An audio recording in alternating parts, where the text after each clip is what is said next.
स्वागत है एक और प्रेरणादायक अध्याय में। आइए सीधे उनके संसार में कदम रखें। कभी कभी सबसे रोचक कहानियां किस्मत की छलांग से नहीं, बल्कि उन शांत निर्णयों से शुरू होती हैं जो बाद में पूरी उद्योग को बदल देते हैं। ऐसा ही एक निर्णय 1982 में न्यूयॉर्क में लिया गया था।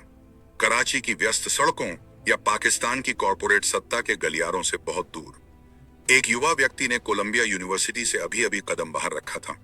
महत्वाकांक्षा, स्पष्टता और कुछ और के साथ ऐसी सहज प्रवृत्ति जिसने एक दिन उसे पाकिस्तान के बैंकिंग परिवर्तन के केंद्र में ला खड़ा किया। वह व्यक्ति था आतिफ असलम बजवा। और फिर भी उसकी यात्रा सीधी रेखा में नहीं रही। यह विदाई और वापसी, अवसरों को अपनाने और कभी कभी ठुकराने और नेतृत्व की एक ऐसी कहानी है जो आज भी अपनी छाप छोड़ती है। आतिफ बजवा की कहानी तब शुरू हुई जब उन्होंने 1982 में सिटी बैंक ज्वाइन किया, जिससे एक ऐसा करियर शुरू हुआ जो 4 दशकों तक महाद्वीपों में फैला।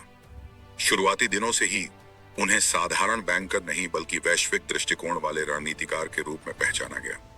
वर्षों में उनकी राह दुनिया के प्रमुख वित्तीय संस्थानों से गुजरी, जहां उन्होंने यूरोप, एशिया और पाकिस्तान में सेवाएं दी। अंतरराष्ट्रीय स्तर पर ऊंचाइयां छूते हुए उन्होंने जल्द ही बड़े पद संभाले, जैसे कि सेंट्रल और ईस्टर्न यूरोप में सिटी ग्रुप के रीजनल हेड और एशिया प्रशांत क्षेत्र में BNAMRO के कंज्यूमर बैंकिंग हेड। लेकिन उनका अंतरराष्ट्रीय करियर ही उनकी एकमात्र पहचान नहीं था। पाकिस्तान लौटकर बजवा देश की कुछ सबसे महत्वपूर्ण वित्तीय संस्थाओं में नेतृत्व की भूमिका तक पहुंचे। उन्होंने MCB बैंक के प्रेसिडेंट और CEO के रूप में सेवा दी, बाद में सोनेरी बैंक में और अंततः बैंक अल-फलाह में केंद्रीय भूमिका निभाई। अल-फलाह के साथ उनका रिश्ता असामान्य रहा, विदाई और वापसी का, जहां हर बार उनके निर्णय ने न केवल उनके करियर बल्कि संस्था को भी प्रभावित किया। अक्टूबर 2011 में जब वे पहली बार बैंक अल-फलाह के प्रेसिडेंट और CEO बने तो उनका नेतृत्व शैली अलग दिखाई दी। उन्होंने स्थानीय बाजार की गहरी समझ को अंतरराष्ट्रीय अनुभव से सीखे सबकों के साथ जोड़ा। उनके नेतृत्व में बैंक अल-फलाह की लाभप्रदता और पहुंच बढ़ी। फिर भी जून 2017 में जब कई लोगों ने सोचा कि वे अपने करियर के चरम पर हैं, उन्होंने व्यक्तिगत कारणों का हवाला देते हुए पद छोड़ दिया। लेकिन नेतृत्व में विदाई अक्सर वापसी की नींव रखती है। वर्षों बाद उनके उत्तराधिकारी नौमान अंसारी के इस्तीफे के बाद बजवा फिर लौटे और एक बार फिर प्रेसिडेंट और CEO का पद संभाला। 2022 तक उनके रणनीतिक मार्गदर्शन में बैंक ने उल्लेखनीय प्रदर्शन किया, जिसमें 27% साल दर साल लाभप्रदता वृद्धि शामिल थी। जमा राशि, संपत्ति और बैंक की शाखा नेटवर्क का विस्तार हुआ, जिसने अल-फलाह को एक वित्तीय ताकत के रूप में मजबूत किया। उसी वर्ष उनकी व्यक्तिगत आय ने भी इस सफलता को दर्शाया, 225 मिलियन रुपए, जो पिछले वर्ष के 187 मिलियन रुपए से अधिक थी। आंकड़ों से परे यह आत्मविश्वास की कहानी थी। यह वह नेता थे जिन पर चुनौतियों के समय स्थिरता लाने का भरोसा किया जाता था। आखिरकार अल-फलाह का बहुमत स्वामित्व शेख नहयान मुबारक अल नहयान के अबू धाबी ग्रुप का था, जो पाकिस्तान में बड़ा निवेशक समूह है। बजवा वही व्यक्ति थे जिन पर वे भरोसा करते थे कि वे जहाज को सुरक्षित और स्थिर दिशा देंगे। फिर भी उनका करियर असामान्य मोड़ों से अछूता नहीं रहा।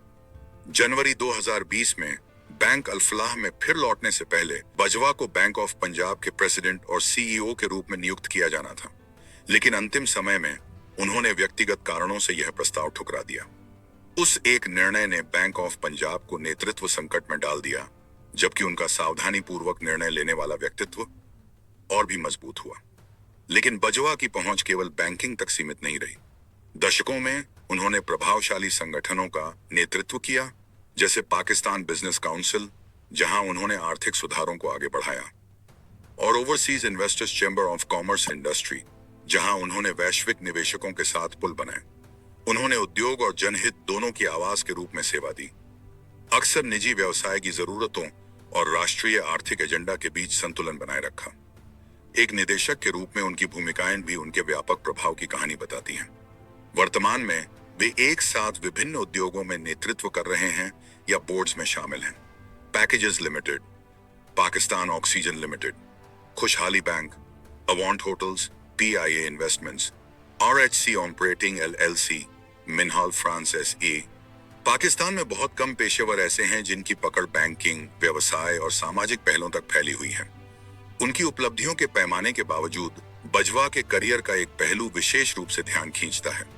वे निर्णय जिन्हें उन्होंने स्वीकार नहीं किया, चाहे 2017 में अल्फलाह छोड़ना हो, 2020 में बैंक ऑफ पंजाब को न छूना या अहम मौकों पर व्यक्तिगत कारणों से अलग होना, उनकी करियर यात्रा को केवल महत्वाकांक्षा से नहीं समझा जा सकता, बल्कि आतिफ बजवा की कहानी एक ऐसे रणनीतिकार की लगती है जो समय की अहमियत को समझता है। नेतृत्व भूमिकाएं उनके पास आती रहीं और अक्सर उन्होंने हाँ कहा, लेकिन कभी कभी उनकी ताकत ना कहने में रही। और आज की तारीख में वे बैंक अल्फलाह के प्रेसिडेंट और सीईओ बने हुए हैं, शेयर धारकों और कर्मचारियों दोनों का विश्वास कायम रखते हुए। लेकिन यदि इतिहास हमें कुछ सिखाता है तो वह यह है कि आतिफ असलम बजवा की यात्रा अब भी खत्म नहीं हुई। हर निर्णय, हर मोड़ के साथ जिज्ञासा बनी रहती है, वह अगला अध्याय कौन सा लिखने का चुनाव करेंगे।